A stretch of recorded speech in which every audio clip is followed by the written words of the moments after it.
Hey besties! Today we're gonna talk through 4 of the biggest money mistakes I've ever made and how you can avoid them. These days, I'm pretty responsible with my money, but that has not always been the case. I'm not perfect. I made a lot of money mistakes growing up because, well, no one was there to teach me otherwise. Unfortunately, we don't teach personal finance in public schools, so I had to learn some stuff the hard way.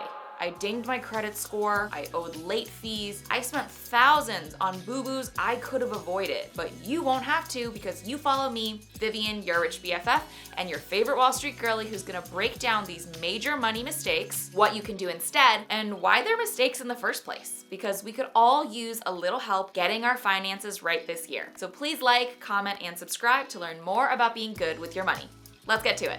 Imagine this. 22-year-old sprightly Vivian moves to New York City and starts working on Wall Street. Suddenly, I've got more money in my pocket than ever before and I'm ready to upgrade my entire life. But ahead of revamping everything, I think, wouldn't it be nice to get a fancy new credit card with a lot of rewards? So I do. And that's not even the mistake. I was spending and paying off my credit card bill responsibly. But the terrible, horrible thing that I did that I never should have was close my oldest line of credit. I thought, since I was getting a new shiny credit card with better rewards, I'd never use my old one anymore. So, sensible, rational thought made me think that closing my old credit card would be a good idea. However, the financial system plays by its own rules. Closing my old credit card that I opened with my parents right before college ended up being a huge mistake. It shortened my credit history by 4 years, and that dropped my credit score by 60 points. It was one of the biggest regrets of my early 20s,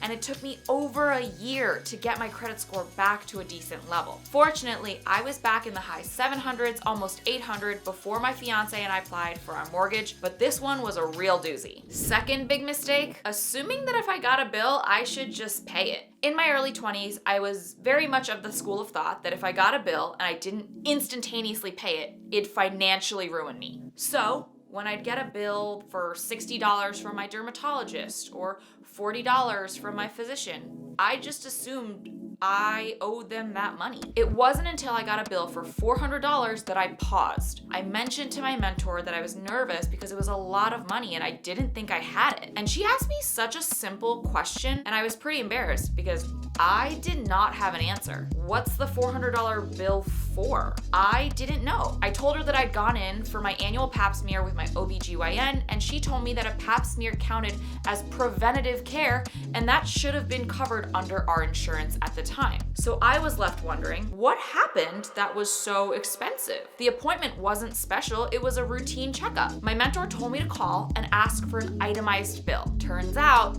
the $400 charge wasn't even mine. There had been some sort of administrative typo that I ended up getting sent the bill for. Had I not paused and asked for an actual itemized list of what I owed, I would have thrown $400 into a black pit for something I didn't even get done. It makes me wonder, were all of those other charges wrong too? Given that they weren't super large, I didn't bother to hunt down the ones I'd already paid, but going forward, I never paid another bill without asking for an itemized receipt, and you shouldn't either.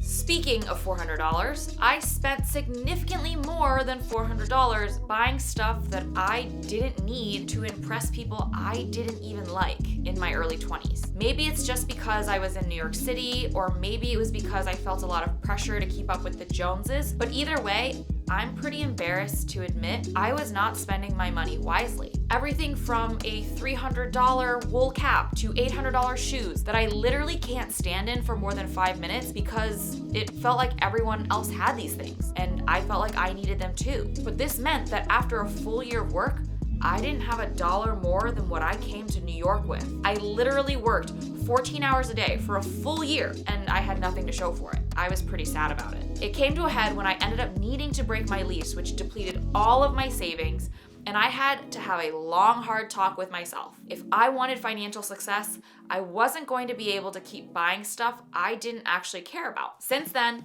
I focused a lot more on saving and investing, but also spending money on experiences, food, and gifts for people I truly love. Turns out, stuff like clothes or just goodies don't really matter to me.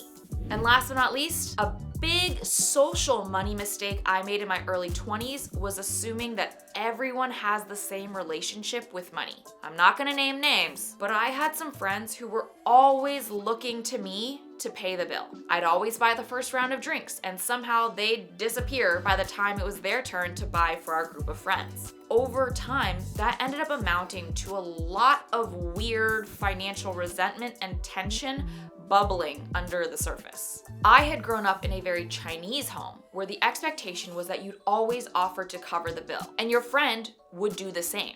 And with some of my friends, I certainly have that relationship.